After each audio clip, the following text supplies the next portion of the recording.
Au nord-est donc du pays, à côté de la frontière du Togo, et donc où les attaques, une attaque terroriste, n'est-ce pas, a fait plusieurs morts. Donc on parle, il y a une guerre des chiffres.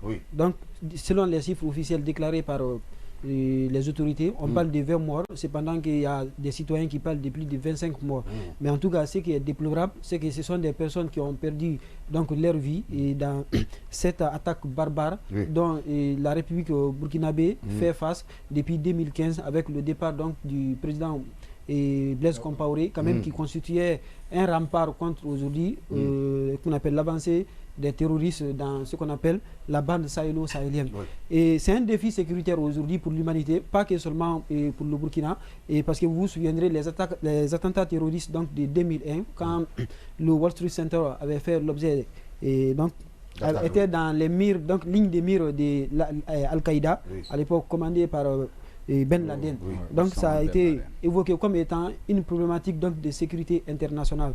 Et entre-temps, il y a eu plusieurs résolutions que le Conseil de sécurité donc, de l'ONU a adopté donc, pour mobiliser non seulement les armées, mais également aussi les moyens, les institutions, n'est-ce pas, pour que ce fléau-là soit endigué. Mais malheureusement, ça continue. Et en Afrique de l'Ouest particulièrement, ça a pris de l'envolée avec, n'est-ce pas, le chaos qui a été sémé à la suite donc, du départ de Muammar Kadhafi là-bas, parce que vous savez que l'OTAN était... La destitution du régime Kadhafi. Donc du régime Kadhafi, avec l'intervention militaire donc, de l'OTAN, et les groupes terroristes donc, se sont beaucoup plus armés de ce côté, parce que là, il y a des munitions et autres, ils se sont, qu'on appelle accaparés, et ont fait irruption à partir donc, du Niger, et se sont propagés un peu entre le Niger, le Mali et le Burkina. Donc ça fait aujourd'hui que l'Afrique de l'Ouest, donc la communauté économique des États d'Afrique de l'Ouest, la CEDEAO, est la zone aujourd'hui la plus impactée, la sous-région aujourd'hui la plus affectée donc, par les mouvements terroristes au monde. Et en 2000, selon un rapport donc, de Human Rights Watch, n'est-ce pas, et on délivrait de plus de 22 074 personnes tuées par les groupes terroristes en Afrique de l'Ouest depuis 2007 à nos jours là. Et particulièrement, c'est le Burkina qui en est touché. C'est le pays le plus touché. Et jusqu'à présent, on ne fait qu'aligner les corps. On ne fait que parler donc des chiffres là. Mais il faut saluer aujourd'hui, avec l'arrivée de la junte au pouvoir, Ibrahim Traoré, qui... il faut... Vas-y.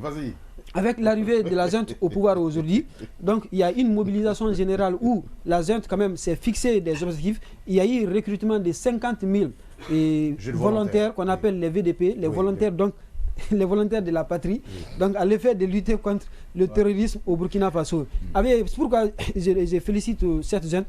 Vous vous souviendrez qu'avant... Laisse-le aller. C'est son avis. C'est son avis. Hein. Oui, son avis. Je sens que ça va chauffer. C'est un avis. On est en train de porter les gants. Oui, c'est normal qu'ils aient... Il avait bien planté le décor. Il continue à planter son décor. Droit au mur. Va vite, on a mal à la tête. Oui, suivez-moi. Donc avec l'arrivée du bouillant capitaine Ibrahim Traoré, n'est-ce pas, qui fait une qu'on appelle comme politique phare de sa gestion, la lutte contre le terrorisme. Pourquoi je le salue? Parce qu'aujourd'hui, si vous suivez l'actualité aujourd'hui du côté du Burkina, en tout cas l'actualité sécuritaire, aujourd'hui, avant l'arrivée, il y avait 40%. 40% du territoire burkinabé était occupé par les djihadistes. Ce qui veut dire que le pays était divisé entre les mouvements terroristes et le gouvernement. Ce qui est quand même déplorable quand on sait que la CEDEAO dispose également aussi des moyens nécessaires et dispose de ce qu'on appelle des forces attentes. On peut mobiliser donc plus de 25 000 personnes pour endiguer des groupes rebelles qui sont bien centrés. On sait à partir du moment où ils exercent leurs activités, mais qu'on n'ait pas pu mobiliser plus de 25 000 hommes. Donc pour endiguer cela, on mobilise en une semaine 25 000 hommes pour venir attaquer un État, disons, souverain, donc, n'est-ce pas, des crises internes au sein donc, de ces États-là. Il y a lieu donc à s'interroger ici. Tu as cité les statistiques, surtout l'occupation par rapport à l'État, 40%. Aujourd'hui, à l'arrivée, nous sommes à combien? Aujourd'hui, on peut pas, il n'y a pas de statistiques. Parce qu'il n'y a pas. Elle n'est pas le dit. Oui, il y a une croisade. Même hier, n'est-ce pas, il y a eu plus de 40 km qui ont été récupérés. Est-ce que ça fait 2%? Non, mais c'est un plus. C'est des ça fait un plus. C'est de Donc, l'enfumage. vous avez vu même, il y avait des villes où il y a des sociétés minières. Sociétés minières qui exploitent des mines d'or, qui avaient interrompu leur activité en raison donc des mouvements djihadistes là. Mais aujourd'hui, les sociétés là ont repris, n'est-ce pas, leur fonctionnement par, n'est-ce pas, la présence de l'État. Ce qui veut dire que c'est une avancée nécessaire aujourd'hui. Il faut mettre à l'actif. Avec aujourd'hui l'idée, je ne sais pas, des patriotismes, le nationalisme de ces poursuites entre le Burkina et le Mali.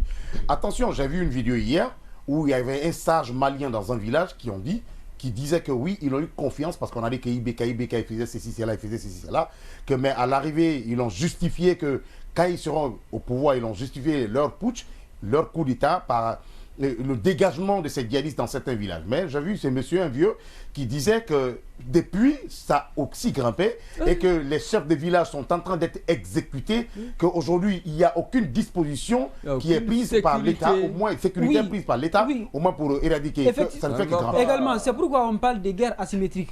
Parce que ce n'est pas une guerre conventionnelle. Pour dire qu'on sait où l'ennemi se casse, il faut venir l'attaquer donc pour le surprendre. C'est pourquoi aujourd'hui, il y a une difficulté. Même les États-Unis ne sont pas aujourd'hui. Les États-Unis disposent l'armée la plus performante au monde et disposent aujourd'hui des matériels les plus adéquats pour lutter aujourd'hui contre le terrorisme. Mais ces États-là aujourd'hui ne sont pas exempts, ne sont pas indemnes donc des mouvements et des attaques terroristes. Pas sur leur territoire autant. Même dans les territoires, vous avez vu des attentats. Depuis le 11, moi je ne connais pas d'attentat qui a choqué les États-Unis. Depuis lors, il n'y a pas d'attentat. Actuellement aux États-Unis, il y a combien de kilomètres du territoire américain qui est contrôlé par des djihadistes? Il n'y en a pas. Même 1 kilomètre carré. Aujourd'hui, ce n'est pas des djihadistes peut-être, aujourd'hui des terroristes. Revenons au Burkina. Oui. Bon, revenons au Burkina. Il va continuer, il va finir après, vous allez venir. On ne peut pas le laisser noyer. Non, il ne se noie pas, il est dans ses analyses. Pour ceux qui veulent faire du parallèle entre, qu'on appelle, disons, le passé et le présent, moi je voudrais dire aujourd'hui que ces jeunes gens ou ces jeunes militaires, n'est-ce pas, qui sont venus ici, sont venus avec une ambition d'endiguer, de lutter contre... De s'enrichir. De s'enrichir. Laisse-le aller. C'est pour dire, aujourd'hui, ce qui a été enraciné depuis plus de 11 années, 15 années, ce n'est pas en 3 ans ou bien en 2 mois qu'on pourra mettre fin à cela. Il y a eu ce sont des gens qui sont super armés, comme l'a dit Bazoum. Ce sont des gens aujourd'hui qui disposent des moyens et qui vivent parmi les populations. C'est à eux de collaborer aujourd'hui avec ces forces de défense et de sécurité. Il faut dire que l'opération, ce n'est pas un événement pour dire qu'on vient aujourd'hui bloc. On va mettre largement compris dans ses analyses. D'accord. Oui, la langue du démon. Il n'est pas compris. Il faut dire d'abord à Kourouma qu'il n'est pas compris. Il dit que ces djihadistes sont performants, ils sont armés, ils ont des armes sophistiquées, mais partout ils opèrent avec des motos. C'est ça, avec des motos. Mais pas avec le gouvernement. Pas avec le gouvernement. Non, pas seulement que des motos. Je dis généralement. D'accord. Moi, je l'ai écouté avec intérêt. J'aime bien quand on parle de statistiques, mais si on ne m'apporte pas de statistiques nouvelles, moi, ça ne sert à rien. Mais c'est nouvelle. Il y en a pas. Tu as dit 40% du territoire. Les nouvelles statistiques, tu nous les as pas. C'était avant le coup d'État. Oui, c'est ce que je parle. Mais après le coup d'État, il y a pas. Mais chaque jour, il y a de la récupération. Attention. Je vais continuer. Moi, je t'ai écouté depuis tout le temps. Moi, déjà, je partage la peine du peuple burkinabé parce que c'est un pays que j'ai eu à visiter en 2019 dans le cadre d'une compétition. C'était la Coupe panafricaine de débat où j'ai eu à échanger avec beaucoup de Burkinabés sur les réalités de leur pays et c'était le président Roch-Marc Kaboré qui était encore président de cet État. Et durant ma présence dans la zone, c'est vrai qu'il y avait en ce temps aussi des crises plus ou moins terroristes, mais ce n'était pas répandu comme on le voit aujourd'hui. C'est important de le souligner. Et quand on prend le cadre du Burkina Faso aujourd'hui, il me parle tout à l'heure que non, ce n'est pas en 2 mois que les nouvelles autorités vont changer. Mais rappelez-vous, lorsque le premier coup d'État a eu lieu au Burkina Faso, qu'est-ce qu'on reprochait aux autorités précédentes? C'était leur incapacité à lutter contre le terrorisme, à endiguer le phénomène. La deuxième des choses qu'on leur reprochait, c'était le fait que les militaires, les frères d'armes burkinabés, tombent sur le front. C'est ce que ces autorités ont justifié pour le coup d'État. Ils ont dit qu'aujourd'hui, les civils n'ont ni l'intelligence, ni la capacité d'endiguer le phénomène djihadisme. D'accord. Aujourd'hui, ce sont les militaires, ceux qui auraient prétendument dû avoir la compétence, l'intelligence, la technique du terrain, connaître ce qu'il faut, qui sont aux commandes. Ils étaient où d'ailleurs? Laisse-moi finir. Ils étaient où? Laisse-moi finir, s'il te plaît. Alpha, laisse-moi finir, s'il te plaît. Mais jusqu'aujourd'hui, regardez vous-même, depuis que moi j'ai commencé cette émission des polémistes, on n'est pas gêné. Chaque fois qu'on vient, une semaine ne passe sans qu'on ne vous parle d'attaques djihadistes au Burkina Faso. Et vous vous rappelez, une fois je vous ai fait même le cas des 15 personnes et des 40 autres personnes qui avaient été tuées. Ça devient de trop. Chaque jour, des gens se font égorger comme des poulets, des villages se font massacrer. Autrefois, on n'avait pas entendu cela. Si vous prétendez être la solution à un problème, à mon avis, quand vous prenez les commandes, c'est que vous avez déjà analysé tous les paramètres du problème. Il parle d'aujourd'hui des djihadistes qui sont très armés et tout ça. Aujourd'hui, on a reproché à un partenaire particulier qui était la France d'être à l'origine de ces djihadistes. Aujourd'hui, on reproche même aussi à la Russie aujourd'hui de ne pas arriver à endiguer les djihadistes du côté du Mali. Ce qui veut dire que nous-mêmes, on disait qu'on n'avait pas besoin d'aide. Ceux qui nous aidaient, on avait dit qu'on n'avait pas besoin d'eux. Mais il s'avère que maintenant, on a encore besoin d'eux. On a chassé aujourd'hui beaucoup de forces de la sous-région, de la CEDEAO. Certains pays ont dit non, on n'a plus besoin de ces forces. Il faut qu'on avance. J'ai bien aimé l'idée. J'ai bien aimé l'intention. Prendre sa souveraineté en main. Mais aujourd'hui, où ça nous a conduit? Aujourd'hui, ces mêmes zones où on nous avait dit qu'il fallait des militaires pour mieux comprendre les problèmes militaires, il y a encore des problèmes dans ces mêmes zones. Le nombre de cas que moi j'ai connus, de décès, de massacres, depuis que je m'intéresse à l'actualité du Burkina Faso, ce que je connais maintenant, je n'avais jamais connu ça avant le coup d'État. Parce qu'aujourd'hui, le nombre ne fait que s'accroître, le nombre est grandissant. Pourtant, est-ce que c'est pas un canal peut-être ouvert pour ces djihadistes? Laisse-moi finir. Parce qu'aujourd'hui, ils ne s'entendent pas. À l'interne, d'abord, c'est le coup d'État. On se préoccupe beaucoup plus à chasser les partenaires, comme tu le dis, à chasser les partenaires qu'à indiquer ou à éradiquer le djihadisme. Justement, est-ce que c'est pas aujourd'hui un bon couloir pour les djihadistes quand même de frapper fort? Au-delà de cela, les autorités aujourd'hui, ils ont une excuse. Ils vont vous dire qu'on a chassé telle personne, ce sont ces personnes qui arment ces groupements terroristes-là. Mais au même moment que ils me parlent, c'est tellement ridicule ce que j'entendais sur ce plateau de ce matin. Ils me parlent d'aujourd'hui, ils sont en train de combattre ceci, cela. Ces mêmes gars qui n'arrivent pas à endiguer le phénomène djihadiste, qui voient leur peuple se faire tuer, martyriser, ce sont ces mêmes qui laissent leur peuple pour aller dire on va sécuriser le Niger, on va prêter main forte au Niger, on va amener une armée de front de défense pour soutenir la souveraineté du Niger. Désolé les gars. Souveraineté du Burkina Faso, le peuple burkinabé a besoin de vous, le peuple burkinabé a besoin de vous sur le front, le Niger a son peuple, tous les États ont leur peuple, solidarité d'accord, mais pas de solidarité putschiste, mais solidarité pour maintenant sécuriser l'espace. Maintenant parlant de la crise dans l'espace CEDEAO, moi je pense qu'au-delà de cette solidarité qu'on demanderait peut-être aux populations de leur État, c'est aussi la solidarité des autorités de la CEDEAO. Vous savez, c'est comme une case qui brûle. On voit la case de son voisin brûler, on se dit non, ça ne me concerne pas. Sauf que le feu, avec le vent, il se propage. Aujourd'hui, on a tous vu quand la Libye sombrait. Tout le monde s'est retiré. Tous les présidents africains ont été des bons spectateurs du combat. Ils n'ont pas soutenu, ils ont regardé la case libyenne brûler. Aujourd'hui, ça a quitté la Libye, ça s'est répandu. Ça prend le Burkina Faso, ça prend le Niger, ça prend le Mali. Qui sait demain où on ira? Peut-être la Côte d'Ivoire, peut-être, je ne le souhaite pas, la Guinée, le Togo, c'est toute la région. Parce que quelque part, on a été des observateurs passifs de ce qui se passait. On s'est dit, ce n'est pas notre problème, on ne va pas s'en mêler, on laisse les gens gérer leurs problèmes sécuritaires, alors que c'était le bon moment, que toutes les forces de la CEDEAO se donnent les mains. Le combat n'est pas le combat des coups d'État, que ces pushistes comprennent que là où on a le plus besoin d'eux, c'est d'aller au front. Il y a un problème du président à qui je reprochais assez de choses, l'ancien président tchadien, Idriss Déby. Je lui ai reproché assez de choses, mais c'est l'un des rares présidents qui a pris son manteau de président, qui est allé au front, qui est allé combattre sur le front, qui a reçu même une balle au front. C'est ce genre de président dont on a besoin, c'est ce genre d'État... Mais Ibrahim Traoré était récemment au front aussi. Calmez-vous, c'est ce genre de pensée dont on a besoin. On n'a pas besoin de ceux qui rapidement, parce que moi j'ai envie de parler. Depuis là, il parle, ça fait 5 minutes. On n'a pas besoin... C'est intéressant ce qu'il dit. À un moment donné, il faut respecter ses aînés. Ça augmente l'intelligence, ça accroît la maturité. Non, mais ici, on a des avis à donner. On a des avis à donner. J'aime bien ton temps. Je te donnerai ton avis. Non, tu ne peux pas me donner mon avis. J'ai mon avis. De faire ton attroupement d'hyène lorsque vous parlez de la culture et des mœurs. J'ai accepté. Mais laisse-moi finir. Donc je disais, j'en appelle à la solidarité de ces États. à comprendre que lorsqu'une case brûle quelque part, lorsqu'un État brûle quelque part, c'est la sécurité de d'autres États qui sont mis en danger. Oui. Donc rappeler à même l'Union africaine, que je trouve de plus en plus silencieuse. Ah oui, cette institution, je ne l'entends plus. À un moment donné, je me demande si elle n'a pas disparu. Oui. Les États se désintéressent. Oui. C'est toujours des États extérieurs qui doivent trouver des problèmes aux problèmes internes de l'Afrique. Moi, j'en appelle à toutes ces institutions qu'elles se réveillent aujourd'hui, et à tous ces patriotes.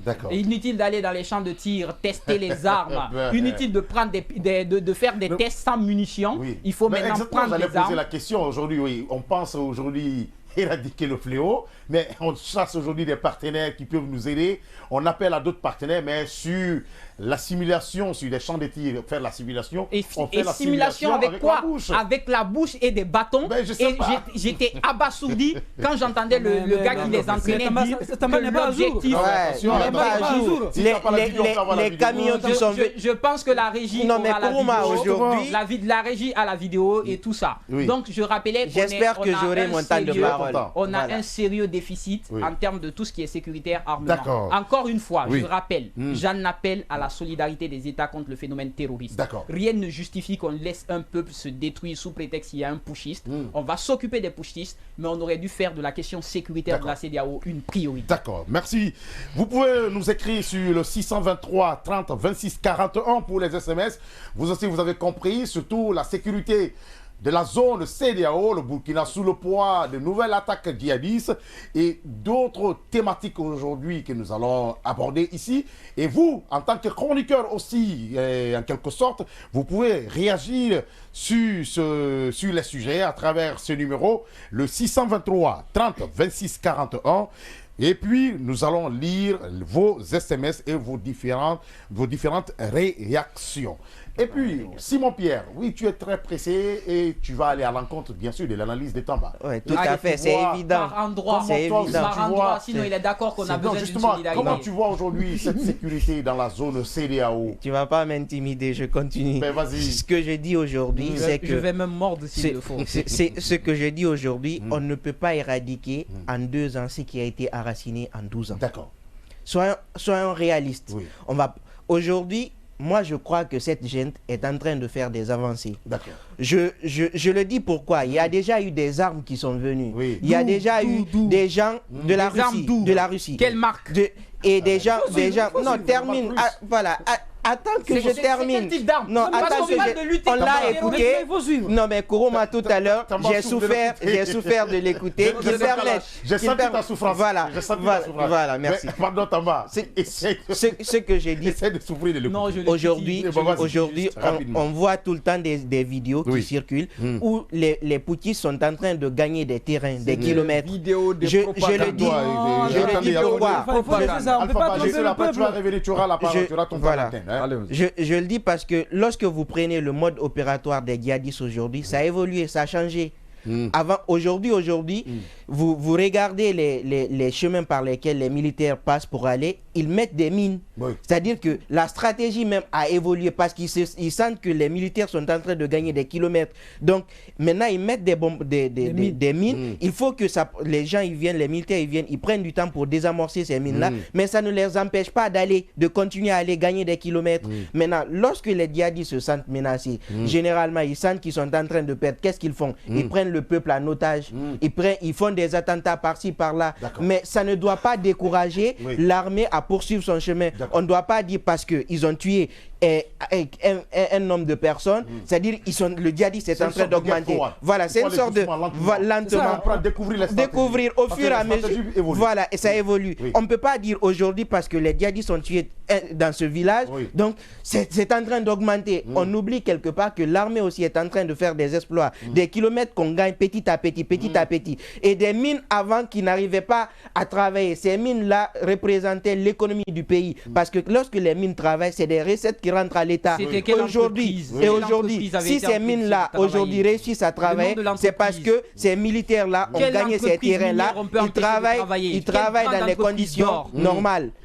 Aujourd'hui, ils travaillent dans les conditions normales. Pour poursuivre également la question de solidarité dont on parlait, il est bien beau de dire lorsqu'il y a un coup d'État de condamner. Mais lorsque le pays même est face à des sanctions économiques déjà et aussi à des djihadistes de part et d'autre, vous voulez qu'on regroupe toutes nos forces ou qu'on soit là, au four et au moulin, mais l'armée, malgré toutes ces sanctions-là, malgré tout ce qui est en train de se passer, chaque jour, on est quand même en train de voir une armée qui se déploie sur le terrain, une armée qui est en train de gagner des kilomètres, un président qui prend le devant, qui va au front. Ça, c'est un bon exemple. On ne va pas dire parce que c'est des poutistes, on va négliger tout ce qu'ils sont en train de faire, dire il y a le djihadisme. C'est vrai, il y a le djihadisme. Quand le djihadiste se sent menacé, qu'est-ce qu'il fait? Il prend un otage. Il fait plus de dégâts pour qu'on ait peur de lui. Mais parce que lui-même, il sait qu'il a peur. D'où le nom terroriste. Voilà, d'où le nom terroriste. Il terrorise. Donc, pour terminer rapidement, la CEDEAO aujourd'hui, on a parlé d'une CEDEAO qui met ses muscles contre les poutistes. Il est bien beau aujourd'hui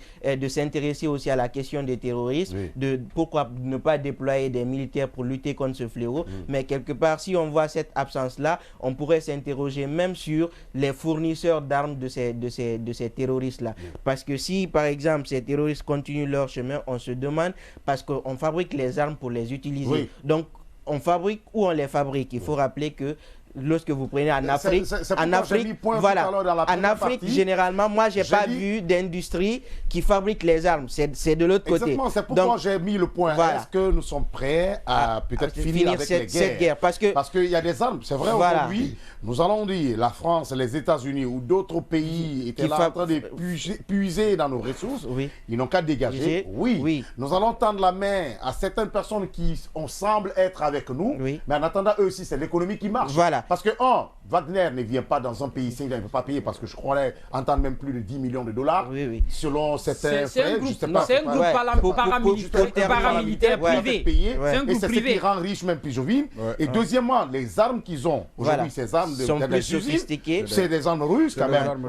C'est une économie qui est en train de monter en flèche quand même. Est-ce que la guerre, on peut finir avec la guerre? Voilà, justement, pour terminer rapidement, Kourouma, ce que j'ai dit, c'est qu'aujourd'hui, on pourrait s'interroger sur ces pays qui fabriquent ces armes-là. Parce qu'il y a quand même des conventions qui protègent ou qui empêchent ces pays-là de vendre ces armes-là à d'autres groupes terroristes, c'est-à-dire illégalement. Il faut vendre à des armées, il faut envoyer. Mais les autres, c'est interdit. Mais généralement, lorsque vous prenez ces poutistes-là, ces terroristes-là, vous avez des formes de bombes quand même qui interrogent. On se demande qui a pu bien les fournir ces armements. Ils n'ont pas compris les choses.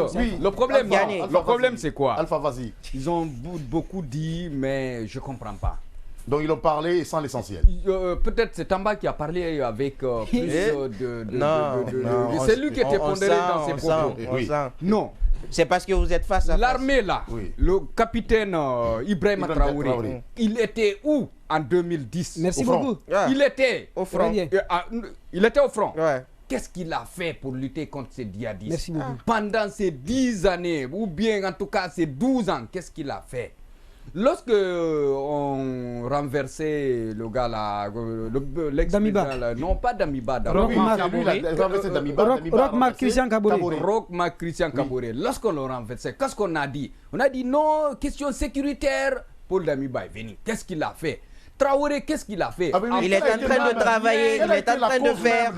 Merci. Damiba est venu, il n'a rien fait. Traoré, il ne fait rien. Merci beaucoup. Pourquoi? Vous savez, lui-même, les Burkinabés, comment dirais-je, commence à remettre en cause vraiment pourquoi il est venu. S'il est venu, les djihadistes continuent à frapper. On a dit, bon, question sécuritaire, les djihadistes montent en flèche. Donc, il a eu peur.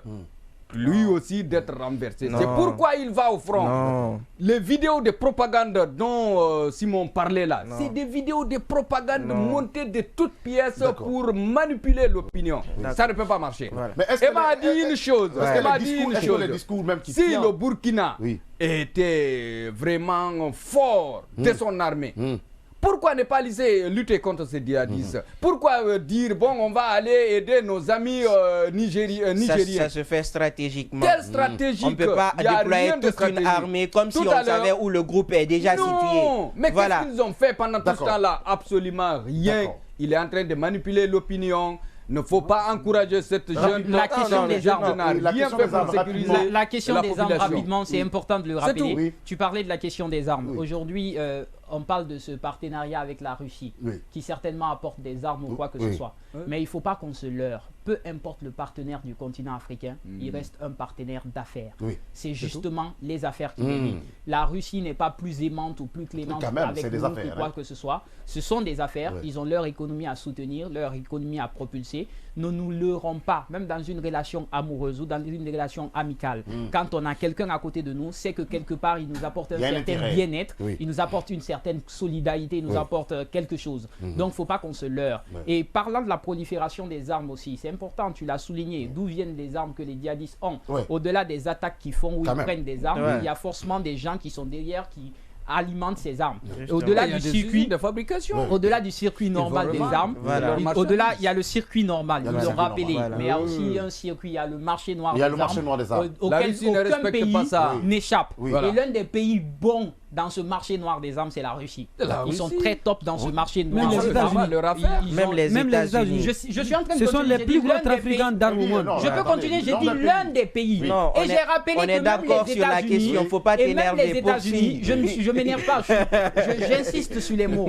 Parce que ça, insister c'est bon. L'esprit partisan étouffe l'intelligence en fait, donc je ne veux pas prendre parti. Même les États-Unis, j'ai rappelé que même eux, ils ont un problème avec les armes aujourd'hui. Ils ont un problème à contrôler les armes. Et même sur leur territoire, ça se fait ressentir. Il y a des fusillades en interne à cause de la prolifération des armes. Donc, ils ont même un problème en interne avec les armes. Aujourd'hui, il y a la facilité d'accès aux armes qu'il faut verrouiller, qu'il faut cerner, il faut faire tout. Mais encore une fois, je rappelle qu'il faut toujours des partenaires pour lutter contre un phénomène. D'accord. On ne peut pas lutter contre le phénomène terroriste seul. Diané, rapidement. Alors, j'ai écouté Tamba avec beaucoup d'intérêt. Dans le micro.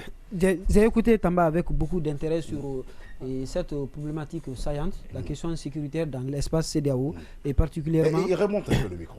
Et particulièrement donc, du Burkina. Mais sauf que je ne l'ai pas compris. Je ne sais pas si peut-être que c'est par manque d'informations fiables aussi, parce qu'il faut, en parlant donc des sujets, il faut obligatoirement le lier avec son environnement. Son environnement juridique, son environnement politique, son environnement militaire, son environnement économique, son environnement même social ici. Ceci dit, et il parlait ici donc des résultats. Les résultats ici, il faut dire que Simon a bien fait de rappeler pour dire que le terrorisme aujourd'hui, avant que l'espace CEDEAO ne soit affecté, ça a commencé d'abord vers le Moyen-Orient. Vous avez vu qu'on appelle l'intervention militaire, donc l'intervention des États-Unis en Irak, en Afghanistan et autres là. En parlant là, les États-Unis, j'ose croire qu'il sera d'accord, d'avis avec moi, que les États-Unis constituent, n'est-ce pas, la première puissance militaire au monde. Ça, on est d'accord. Et les États-Unis, imaginez-vous, les États-Unis ont fait combien d'années en Afghanistan à la recherche des terroristes? Combien d'années? Posez-vous cette question. La Russie a fait combien d'années en Afghanistan contre les terroristes? Posez-vous cette question-là.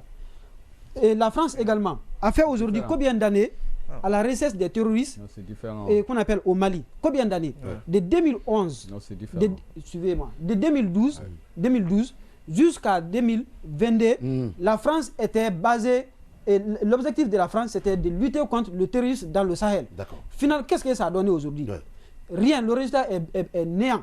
Aujourd'hui, vous avez des jeunes militaires qui sont venus, qui prennent l'air dessin en main. Qui n'ont pas d'expérience. Qui n'ont pas d'expérience. Qui n'ont pas de partenaires. Laissez-moi vous n'ont pas de ressources. Non, il faut ajouter ça. Non, il a dit des jeunes militaires qui n'ont pas d'expérience, qui n'ont pas de légitimité, qui n'ont pas de soutien de la sous-région, de l'ensemble du peuple. Gagné est très pertinent ce matin. Alpha souffle de l'écouter, il va citer rapidement. Alors, on a beaucoup de sujets. La France a fait combien d'années, n'est-ce pas, à la recherche des terroristes là, dans le Sahel? On a créé l'opération Sangaris, on a créé l'opération Barkhane, on a créé combien d'opérations là-bas? Juste pour l'intervention, n'est-ce pas, qu'on appelle de la France et de toutes les puissances que vous connaissez. Parce que l'Allemagne, le Luxembourg, l'Italie, toutes les armées européennes, les États-Unis sont présentes à la recherche des terroristes qui n'ont jamais été combattus pendant 12 années. Maintenant, en parlant de qu'on appelle du rôle qu'a joué Ibrahim Traoré et de Assimi Goïta. Assimi Goïta, il faut comprendre, a été l'otage des terroristes dans le Sahel.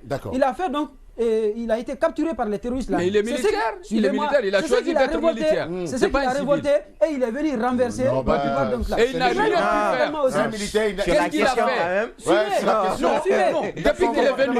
Non, depuis qu'il est venu. Parce qu'il a été capturé, c'est un militaire qui s'entend dans les cours de la CTA, dans les formations.